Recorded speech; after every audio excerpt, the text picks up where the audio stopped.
প্রিয়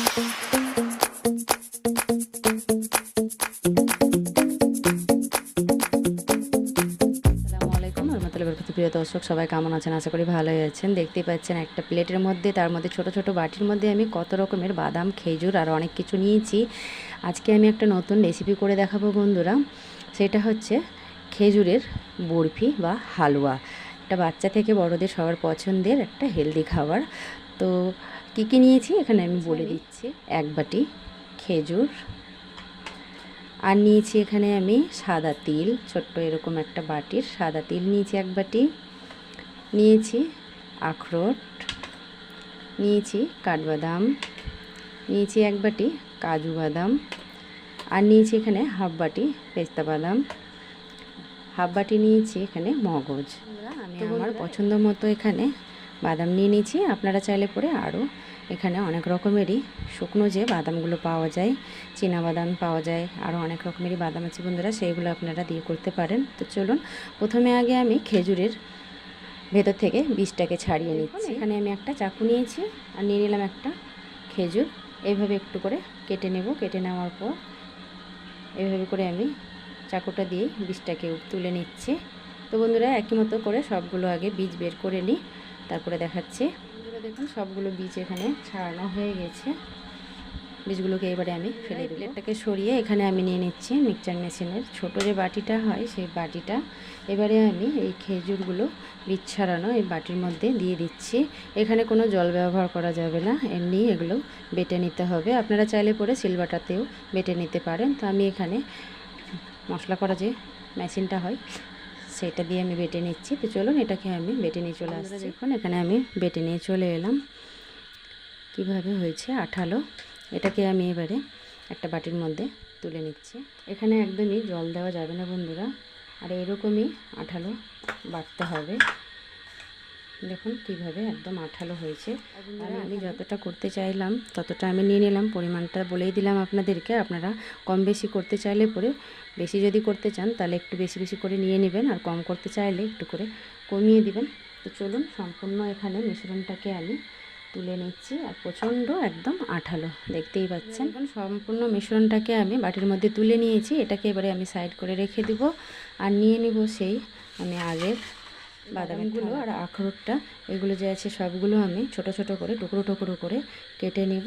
তারপরে দেখুন, এখানে আমার বাদামগুলো টুকরো করে আর বাটি থেকে ঢেলে এই প্লেটের মধ্যে নিয়ে নিয়েছি। এবারে আমি এগুলো নিয়ে চলে যাব চুলায়। এর মধ্যে কড়াই চাপিয়ে জালটাকে জ্বালিয়ে দিলাম। কড়াইটা বেশ এখানে গরম হয়ে এসছে। এবারে যে আমি এই তিলটা নিয়েছি, পুরো তিলটাই এই কড়াইয়ের মধ্যে আমি এখানে এইভাবে অনবরত নেড়ে চেড়ে ভাজা করে নেব। খুব একদম লাল করব না। আমার কাছে তো পোস্ত দানা ছিল না বলেই আমি তিল দিয়ে করছি রেসিপিটা। তো বন্ধুরা, আপনারা চাইলে পরে পোস্ত দিয়ে করতে পারেন। আমি 1 থেকে 2 মিনিট এইভাবে তিলটাকে অনবরত নেড়ে চেড়ে ভাজা করে নেব। এখানে লাল করলে চলবে না। আমি 1 মিনিট মতো ভেজেছি, তাতে একটু বেশ কালারটা অন্য মতো হয়ে গেছে। এবারে আমি তিলগুলোকে তুলে নিচ্ছি একটা প্লেটে।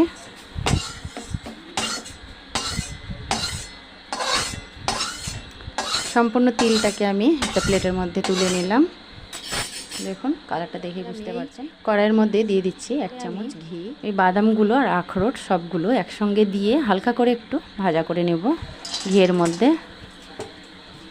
সবগুলো আমি একসঙ্গে দিয়ে দিলাম, দিয়ে আমি এইভাবে নেড়ে চেড়ে ভাজা করে নিচ্ছি। এগুলোকে এবারে আমি তুলে নিব। তুলে নেওয়ার আগে আমি এবারে দিয়ে দিচ্ছি মগজ। এটাকেও দিয়ে আমি অল্প একটু নেড়ে চেড়ে নিব একসঙ্গেই। এবারে আমি এগুলোকে একটা বাটির মধ্যে তুলে নিচ্ছি।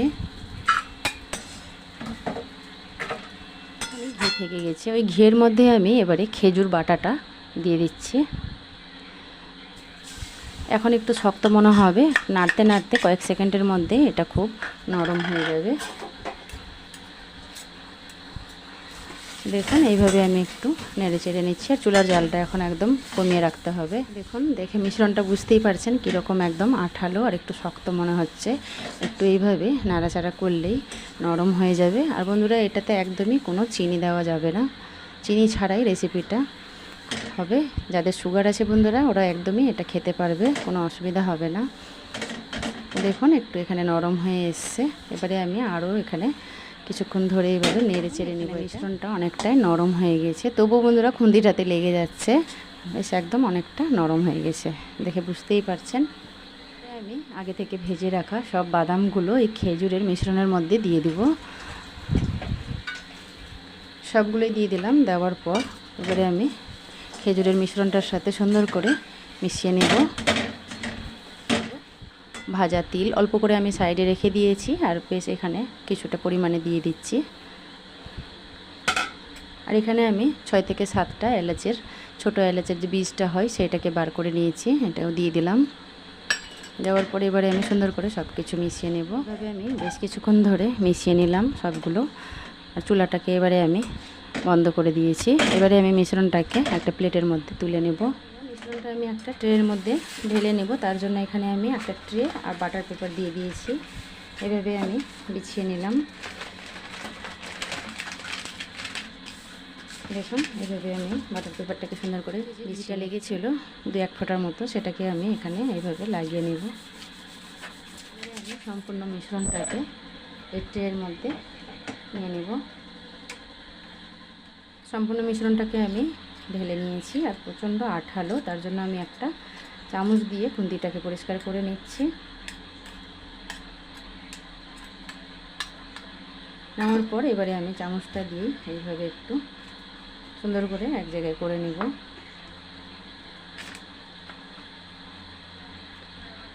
এক জায়গায় করে নিলাম। এবারে আমি বাটার পেপারটাকে সুন্দর করে একটু রোলের মতো করে নেব। মিশ্রণটাকে একদমই পুরোপুরি রোলের মতো করে নিচ্ছি। অনেকটাই রোলের মতো হয়ে গেল, এখানে দেখতেই পাচ্ছেন। এখন খুবই নরম আছে, তার জন্য পিস পিস করা যাবে না। এইভাবে একটু আমি রোলের মতো করে বাটার পেপারটা দিয়ে মুড়ে সুন্দর করে নর্মাল ফ্রিজে রেখে দেবো 2 থেকে 3 ঘন্টা। 2 থেকে 3 ঘন্টা পর তারপরে দেখাচ্ছি। এখানে আমি 2 ঘন্টা পরে বের করে নিলাম। দেখুন কি সুন্দরভাবে সেট হয়ে গেছে। এগুলো ভালো করে মুড়ে দিয়েছিলাম। এবারে আমি বাটার পেপারটাকে সুন্দর করে খুলে নেব। বাটার পেপারটাকে আমি খুলে নিয়েছি, একটা ট্রের মধ্যে নিয়ে নিলাম। এবারে আমি পিস পিস করে কেটে নেব। দেখুন এইভাবে করে গোল গোল করে আমি পিস পিস করে কেটে নিচ্ছি।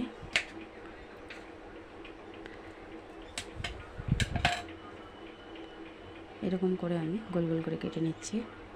সবগুলো কাটা হয়ে গেছে, একটা প্লেটের মধ্যে এবারে আমি তুলে নিচ্ছি। এখানে আমি একটা প্লেট নিয়ে নিয়েছি, প্লেটের মধ্যে তুলে নেব। আমি তিলটা অল্প করে এখান থেকে তেল নেব, আর এর উপরে এইভাবে ছড়িয়ে দেবো যাতে দেখতে আরও ভালো লাগে। এরকম আমি পেস্তা বাদাম দেখুন পাতলা পাতলা করে কেটে নিয়েছি, এটাকেও আমি উপরে ছড়িয়ে দেবো যাতে দেখতে ভালো লাগে। তো বন্ধুরা দেখুন কি সুন্দর হয়ে গেল, কত সহজভাবে এখানে খেজুরের বরফি বা হালুয়া। তো বন্ধুরা আজকের আমার এই খেজুরের বরফি বা হালুয়ার ভিডিওটা ভালো লেগে থাকলে চ্যানেলটাকে সাবস্ক্রাইব করে পাশে থাকা বেল আইকনটা প্রেস করে রাখবেন। যেভাবে করলাম একবার হলেও আপনারাও করে নেবেন, দেখবেন দেখতে যতটা সুন্দর হয়েছে, খেতেও সুস্বাদু আর হেলদি। আবারও দেখা হবে নতুন কোনো রেসিপি নিয়ে। সবাই ভালো থাকবেন, সুস্থ থাকবেন। এখানে শেষ করছি। আল্লাহ হাফিজ।